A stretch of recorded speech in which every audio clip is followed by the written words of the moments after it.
Queste prime immagini mostrano una capacità ineguagliata nella produzione di edifici e manufatti di straordinaria bellezza, leggerezza ed eleganza. Lo stesso marmo è stato reso malleabile fino all'inverosimile, rendendo le statue quasi dotate di vita propria. Altre menti hanno realizzato tutto questo. Coloro che se ne sono impossessati non ne sono gli artefici.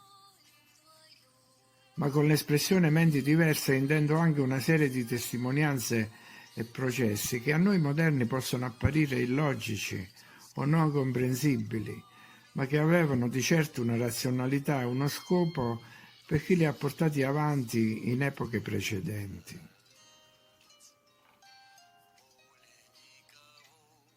Qui vediamo grossi segni su una parete rocciosa in Bolivia, di certo eseguiti con mezzi non comuni, di cui ci sfugge il motivo, però doveva essere importante per gli esecutori. Possiamo solo fare congetture, segni sulla roccia visibili da lontano o dall'alto, canali, scanalature che formavano la base di qualche meccanismo, fondamenta di edifici o, come si dice quasi sempre in questi casi, tombe e templi. Non lo sappiamo. Anche le nostre menti sono diverse.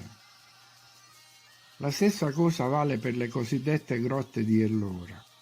Quale poteva essere lo scopo di queste strutture?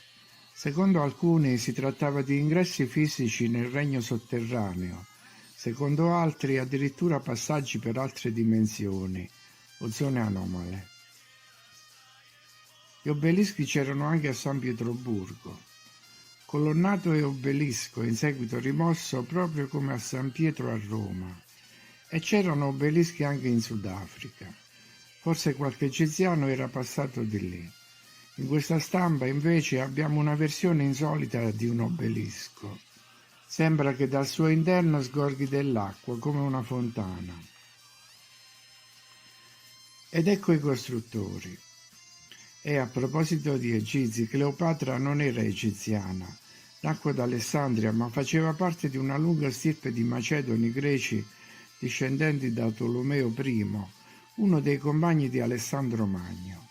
La dinastia tolemaica governò l'Egitto e quasi tutti i suoi leader rimasero essenzialmente greci. L'antico Egitto rimane un rebus. Nel Museo del Cairo c'è un oggetto che farebbe pensare addirittura a un drone.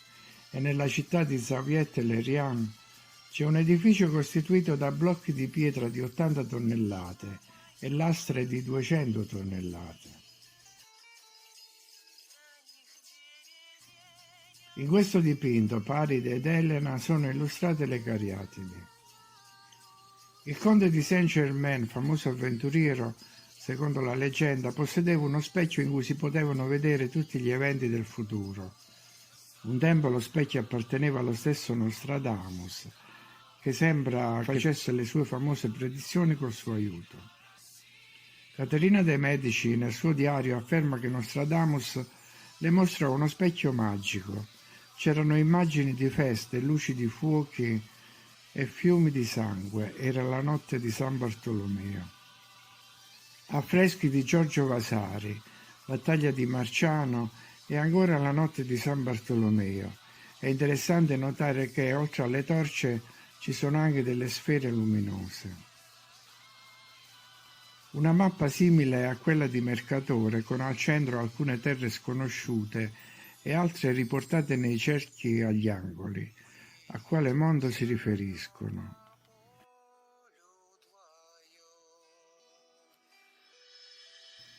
Soppressione della rivolta indiana da parte degli inglesi, con metodi politicamente corretti. Uno dei tatuaggi più antichi della storia è il tatuaggio di un cervo sulla mummia della principessa Altai.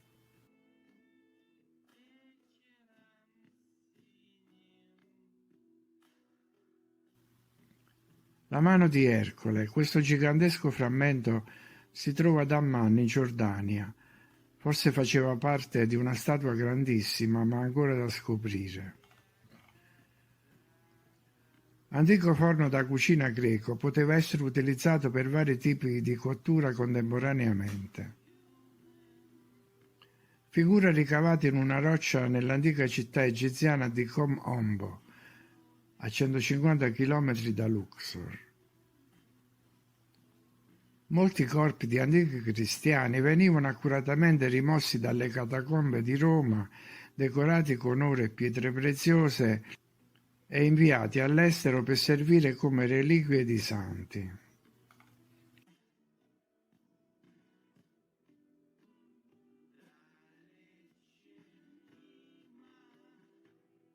Diluvio di fango, scavo della metà del XIX secolo.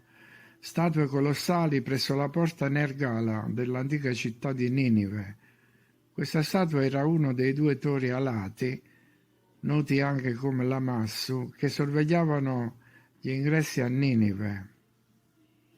Prima donna al volante, Martha Benz, moglie dell'inventore Carl Benz. Notare anche la facciata della casa, risuonatori a Bugnato come a Napoli e altrove. Forse molte donne avrebbero preferito un mazzo di pietre preziose come questo, del 1764, invece dei soliti fiori. 3.000 fra diamanti e gemme colorate.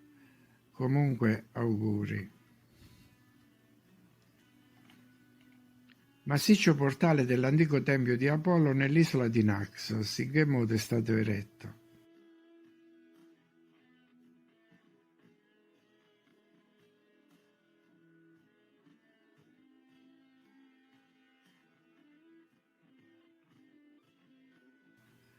Dioniso seduto, Museo archeologico di Napoli. Il felino rende l'idea dell'altezza del personaggio. In questa stampa abbiamo un interessante animale domestico che partecipa alla processione.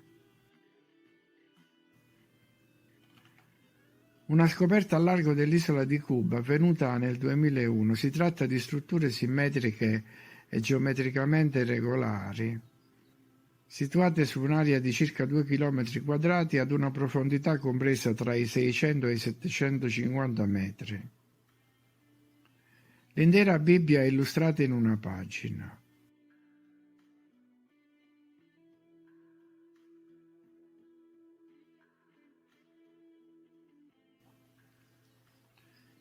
Nei dipinti antichi i personaggi sono quasi sempre scalzi e con placche di rame in testa, dette aureole, ma forse si tratta di conduttori, così come le corone, i diademi, eccetera. L'oro, i braccialetti e le placche di rame non sono solo decorazioni, ma servivano a rafforzare il contatto con la biosfera. Bellissime statue di erme femminili rinvenute nell'area del Tempio di Apollo sul Palatino nel 1869. Recipiente da vino di 3000 anni fa. Castello di Mont-Saint-Michel, Francia. L'angelo sembra controllare l'azione del demone con uno scudo. Canaletto, Londra, l'abbazia di Westminster e il corteo dei cavalieri. Persone di diverse altezze. Il deserto africano della Dancalia è una depressione fra l'Etiopia e l'Eritrea. Si tratta di un luogo definito da sempre crudele e velenoso. Forse si tratta di una discarica di rifiuti tossici dell'antichità. Linee di Nazca anche in India. Questo è lo stesso edificio ritratto 2 volte. Prima forse non era una chiesa, la croce non c'era. Trinity Church a Manhattan, New York. Anche qui la struttura aveva probabilmente altri scopi, prima che fosse aggiunta la croce. Ci sarà un motivo per cui si parla di opere gigantesche.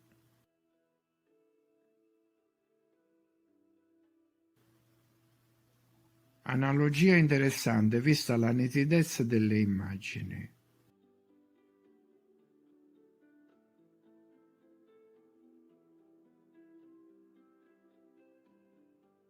Anche i giganti avevano a che fare con la massoneria.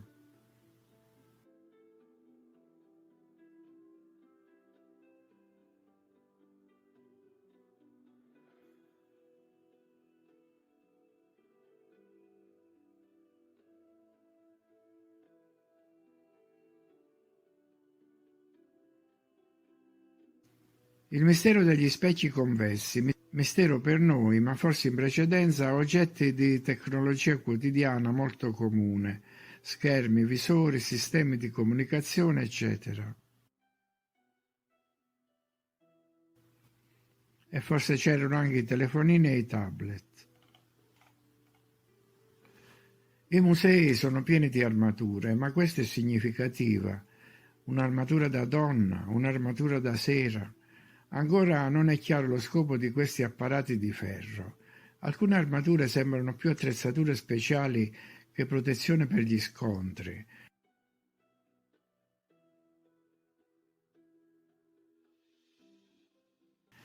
La Cappella San Severo è un luogo particolare. Fra le varie opere impossibili, fra virgolette, c'è anche questa statua che illustra l'apparato venoso umano. In qualche modo ricorda la statua di San Bartolomeo nel Duomo di Milano.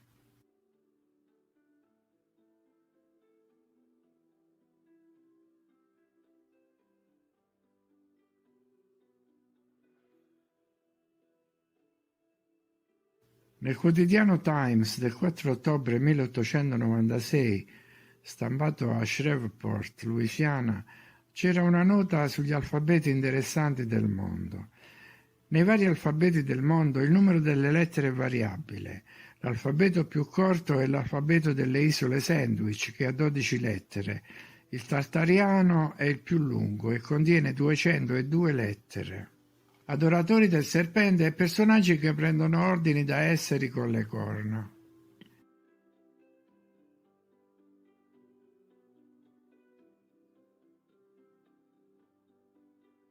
Musica e frequenze. I dettagli non sono ghirigori barocchi, ma modulatori di suoni. Pettinatura e sandali speciali in un guerriero di terracotta. Altre pettinature. Questi sono evidentemente dispositivi preziosi, considerata la cura e l'attenzione con cui vengono manovrati, e forse anche oggetti magici, dotati di funzioni sconosciute. Normali nuvole sulle Alpi svizzere? A proposito di nuvole, com'è possibile che siano state disegnate in questa immagine di Amsterdam dall'alto del 1652? Evidentemente qualcuno è stato sempre in grado di volare, altro che mito di Icaro. Ascensore o portale a Pompei.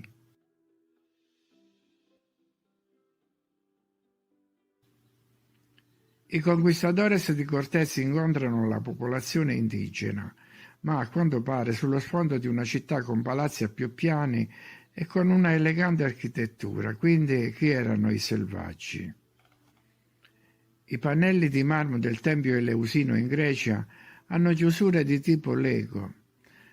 Forse tali pannelli hanno consentito di erigere facilmente e rapidamente edifici durevoli in un'area a rischio sismico, sostituire le parti danneggiate, smantellare e trasportare edifici da un luogo all'altro. Di certo non si tratta di elementi decorativi. L'idea dei Lego la troviamo anche a Paestum. Una curiosità, molti cosiddetti pirati non erano orbi da un occhio come le bende lascerebbero credere. In realtà la luce accecante sul ponte della nave impediva agli occhi di vedere quando si andava sotto coperta e bisognava aspettare diversi minuti che l'occhio si abituasse alla variazione luminosa. Invece, con un occhio già abituato all'oscurità, erano in grado di vedere anche nella penombra. Quindi, in sostanza, usavano un occhio quando si trovavano all'aperto sul ponte e l'altro quando scendevano nella stiva. Il progetto di un macchinario sulle scogliere di Dover sarebbe dovuto servire all'ascolto o all'invio di onde sonore, o altro ancora. Sotto le stesse scogliere, a pelo d'acqua, vediamo un faro. Ci sono molti fari lungo le coste di Inghilterra, Scozia e Irlanda, e moltissimi in Francia, tutte opere magnifiche, in sintonia con la visione costruttiva della passata civiltà. Spesso venivano costruiti sugli scogli appena affioranti.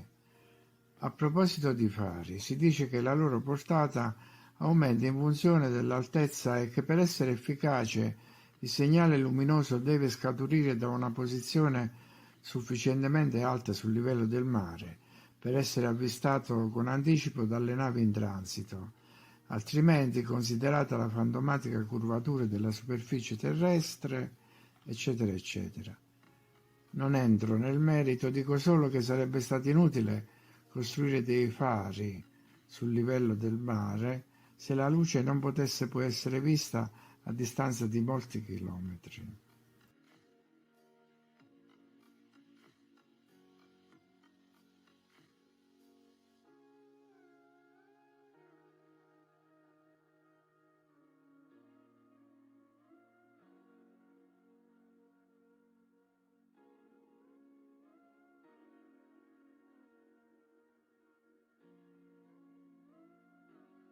Le strutture di ferro sui tetti non erano semplici abbellimenti, tantomeno urne funerarie, ma avevano impieghi pratici. Erano condensatori, antenne, generatori, batterie, tutti con lo scopo di intercettare l'energia elettrica dell'etere.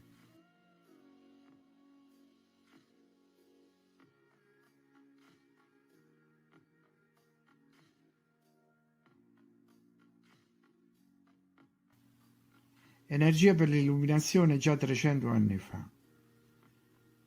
Immagine degli Champs-Élysées, 1836, c'è la luce elettrica, anche se a quel tempo non c'era l'elettricità. Coney Island, New York, 1904. Secondo la storia ufficiale, in quel periodo si usavano ancora candele, torce e lampade a gas, e solo più tardi arriveranno le lampade fluorescenti. Invece, quando sembra, le città erano illuminate proprio come nel nostro secolo.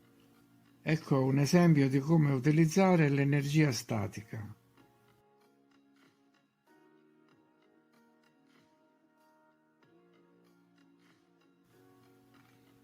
Perché suonavano le campane? Il suono delle campane guarisce davvero? Le campane tibetane funzionano?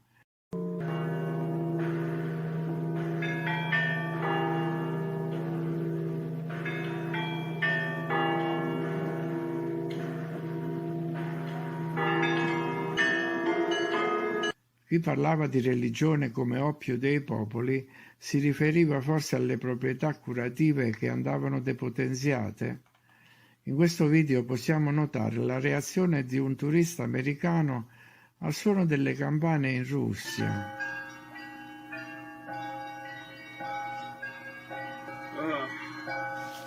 Here I am in Moscow, Russia, on Christmas.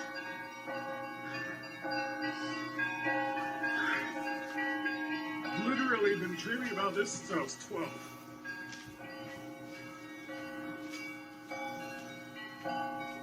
Years old, been dreaming about this, and here I am.